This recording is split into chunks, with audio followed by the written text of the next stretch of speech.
Bien, en esta última conferencia vamos a continuar viendo el legado de la Reforma Protestante en la iglesia de hoy y más que nada la conclusión de esta exposición.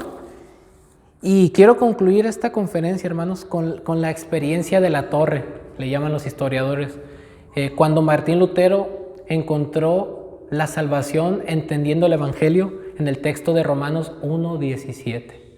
Y quiero terminar con esto, hermanos, porque para mí es lo más importante que nos dejó Dios a través de este hombre, el Evangelio, que recuperó la autoridad de la Biblia y nos dejó el legado de lo que el Evangelio puede ser en un hombre con su conciencia atribulada. Ya vimos en la primera parte cómo este hombre, cómo este monje se esforzó tanto por encontrar paz con Dios en todo el sistema religioso que había en su época y no pudo encontrar en sus esfuerzos humanos paz con Dios.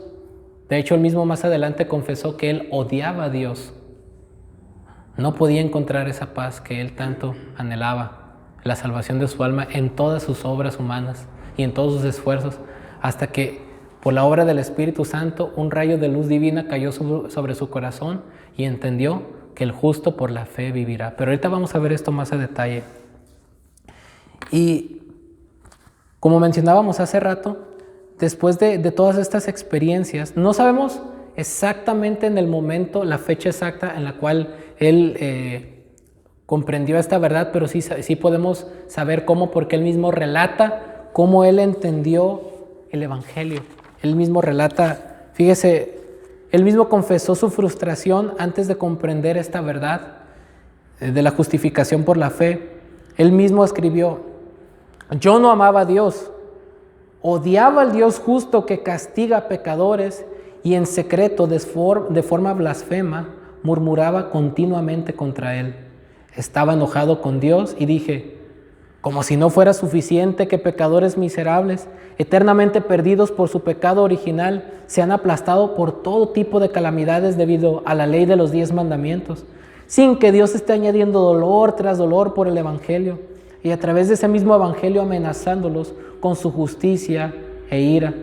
Tal era mi furia y violencia por mi conciencia atribulada. Fin de la cita. ¿Y saben por qué él dijo estas palabras? Él estaba luchando con el significado de este texto. Y vamos a la palabra de Dios, hermanos, en Romanos 1:17. Romanos 1:17, que dice de la siguiente manera: porque en el Evangelio la justicia de Dios se revela por fe y para fe, como está escrito: mas el justo por la fe vivirá. Él entendía esta frase aquí, la justicia de Dios, como aquella justicia que Dios usa para castigar al pecador.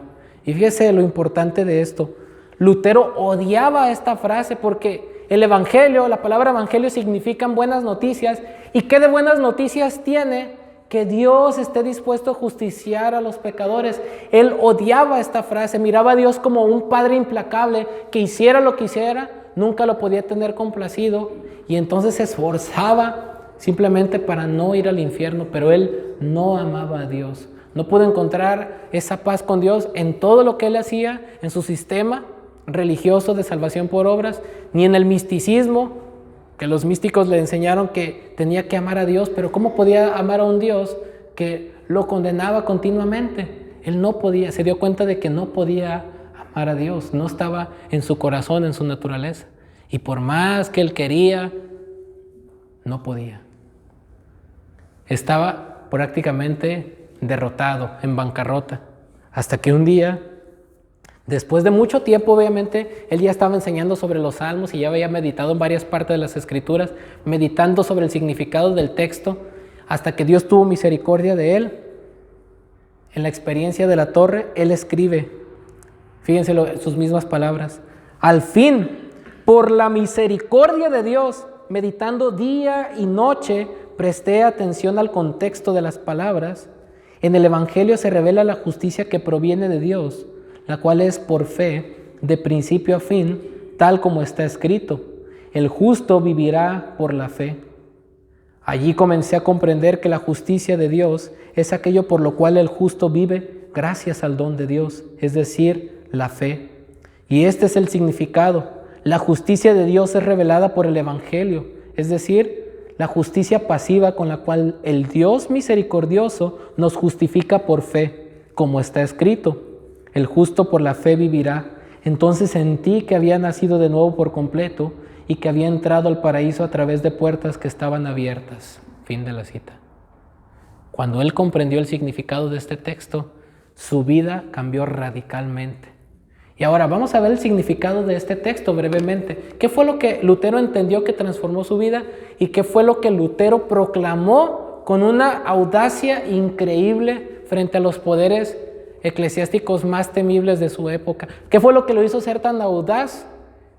Esta firmeza en el Evangelio, el comprender que hiciera lo que hiciera, no podía satisfacer la justicia perfecta de Dios que perdimos en nuestros primeros padres, Adán y Eva.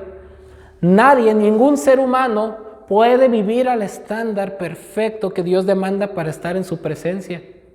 Pero la justicia que habla este texto es el equivalente a la salvación que habla el versículo 16.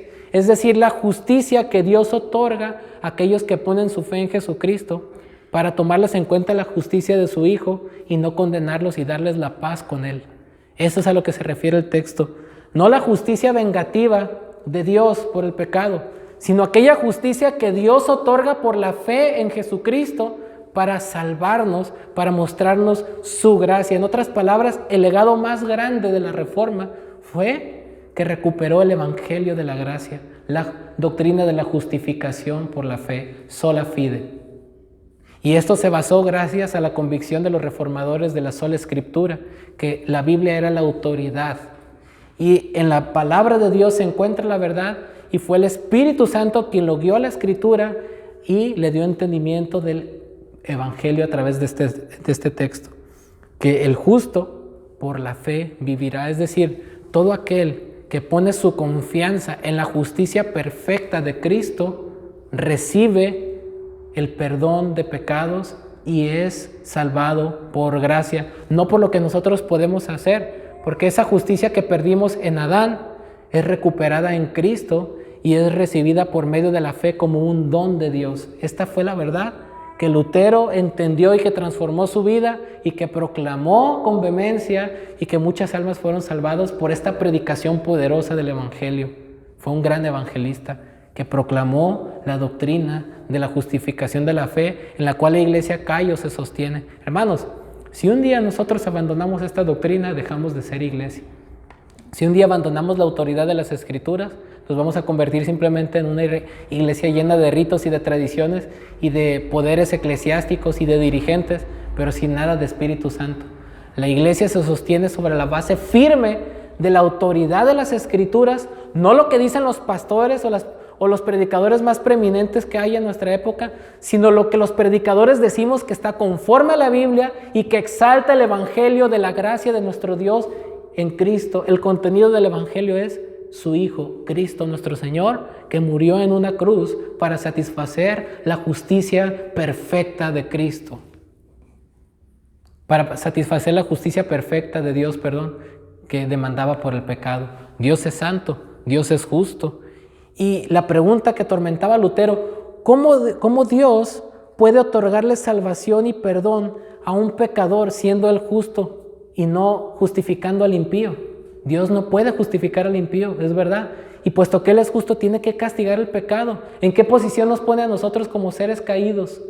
¿Cómo poder ganar el favor de Dios si no hay ninguna posibilidad de nosotros por hacerlo? Bueno, todo esto descansa en el regalo de Dios, en el don que Él otorga a través de Cristo. Y este regalo se recibe por la fe en lo que Cristo hizo en la cruz.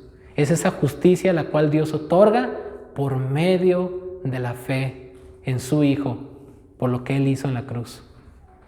Este bendito y glorioso y poderoso mensaje de la cruz fue el que revivió en este tiempo y el que Dios usó para magnificar y glorificar su santo nombre. Y es el mensaje al cual la iglesia desesperadamente debemos volver, al mensaje del Evangelio, de las buenas noticias de la cruz de Cristo, su vida, muerte, su resurrección y las promesas que el Evangelio nos otorga por la fe. Este bendito Evangelio de la gracia, entonces, es el legado más precioso que nosotros hemos recibido de la Reforma. La convicción de que la Biblia es inerrante, inspirada, suficiente, poderosa, útil. La palabra de Dios, inspirada por Dios, es la que nos revela este bendito evangelio por el cual todo aquel que cree es poder de Dios para salvación, como dice el contexto de este texto. Este fue entonces el legado más importante, hermanos, que nos dejó la Reforma. El bendito evangelio que ha transformado nuestras almas y nos ha dado vida espiritual a nosotros mismos. ¿No es así?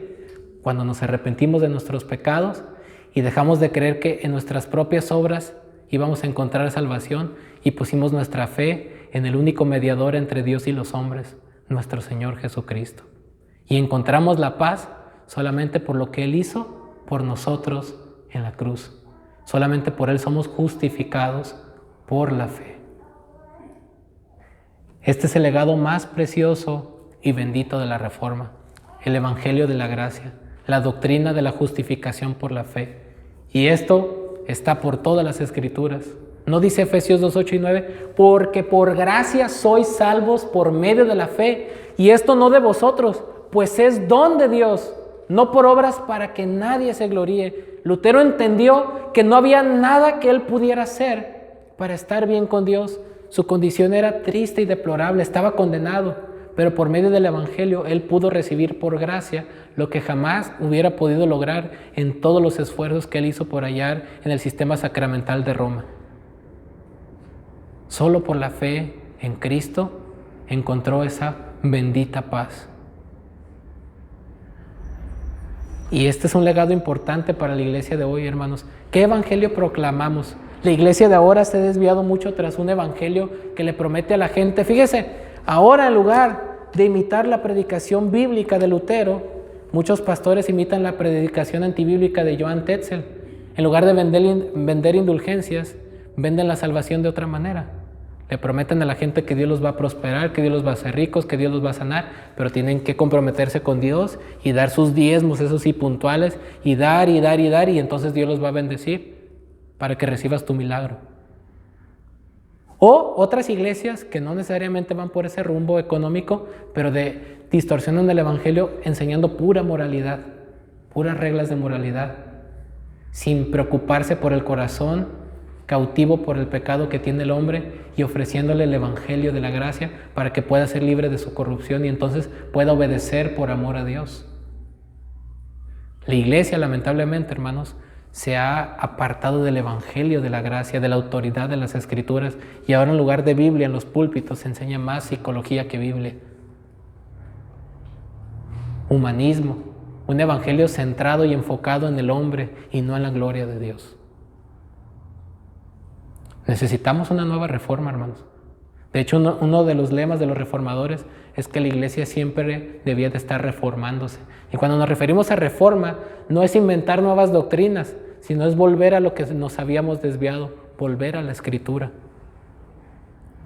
Necesitamos volver a las Escrituras, necesitamos volver al evangelio bíblico, necesitamos ser transformados por el poder de este mensaje poderoso y necesitamos proclamar este mensaje que puede dar vida.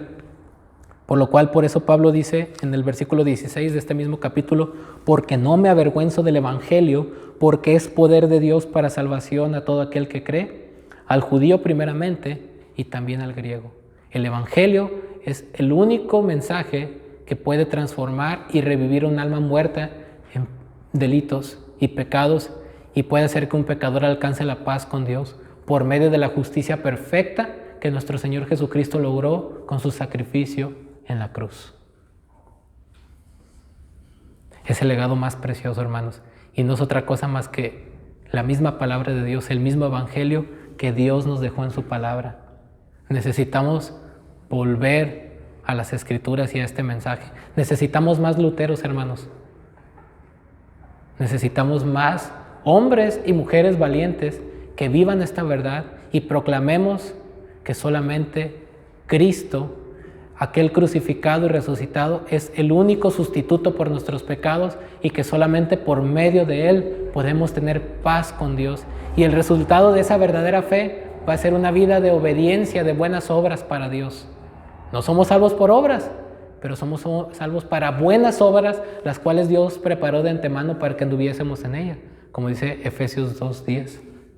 La verdadera fe nos va a transformar y nos va a hacer que obedezcamos a Dios por amor y que perseveremos en esta fe hasta el final. Fue algo que también Lutero y los reformadores enseñaron, que la fe que salva justifica, pero la fe que justifica y que salva permanece dando buenas obras para Dios. No hay tal cosa como que creo y vivo como yo quiera y de todos modos soy salvo. Eso es un abuso de la gracia. La gracia transforma de tal manera que transforma nuestros corazones para poder obedecer por amor a Dios. Y este bendito evangelio es lo que estimula nuestros corazones para rendirle una obediencia sincera a Dios. Por su gracia, no por nuestros propios esfuerzos, por nuestro gran Dios y Salvador y hermoso y precioso Señor Jesucristo, a quien sea toda la honra y la gloria. Y gracias a Dios por haber traído este evento, por haber movido todas estas circunstancias y por haber usado a este hombre para recuperar el evangelio en tiempos tan oscuros. Y hoy en día seguimos en tiempos oscuros y necesitamos alzar esta luz divina, el evangelio, la palabra de Dios, predicar la Biblia y solo la Escritura. Y Dios será grandemente glorificado. Volvamos a la reforma, hermanos. Sigamos reformándonos, volviendo a la palabra de Dios, volviendo al evangelio bíblico. Y Dios hará grandes cosas por medio de su iglesia. Oremos. Señor amado, gracias porque el legado más precioso que tú nos has dejado por medio de este hombre pecador que tú usaste y por medio de estos acontecimientos de la reforma ha sido, Señor, dejarnos el evangelio bendito de tu Hijo, Señor, en el cual pudimos encontrar paz con Dios. Cuando estábamos muertos en nuestros delitos y pecados, tú nos diste vida por medio de tu Hijo al escuchar el mensaje de la cruz. Y es este mensaje, Señor, que queremos seguir proclamando y que tú nos sigas motivando, Señor, para nunca, Señor, nunca desviarnos de esta verdad que tú, Señor, en tiempos tan oscuros sacaste a relucir por medio de este hombre valiente. Queremos más luteros, queremos más hombres y mujeres valientes que proclamemos esta verdad primeramente con nuestras vidas y también con nuestros labios, Señor. Glorifícate en tu iglesia y haz una nueva reforma, Señor, porque la necesitamos. Tu iglesia, Señor, lamentablemente se está desviando nuevamente de ti, Señor, de tu palabra, pero no lo permitas, Señor. Ayúdanos a volver nuestros corazones a la Escritura, que esa fue la esencia de la reforma, el volver a la autoridad de tu palabra y no al poder corrupto de una organización eclesiástica, Señor. Que podamos ser una iglesia bíblica, verdadera y sana, basados en tu palabra y en el evangelio glorioso que tú nos has dejado, Señor. Ayúdanos a perseverar y gracias, Señor, por esta conferencia en la cual tú nos alientas a seguir el ejemplo de hombres que se negaron a sí mismos, tomaron su cruz y siguieron a nuestro Señor Jesucristo. Ayúdanos a imitar su fe, Padre. Gracias en el nombre de nuestro Señor Jesucristo. Amén.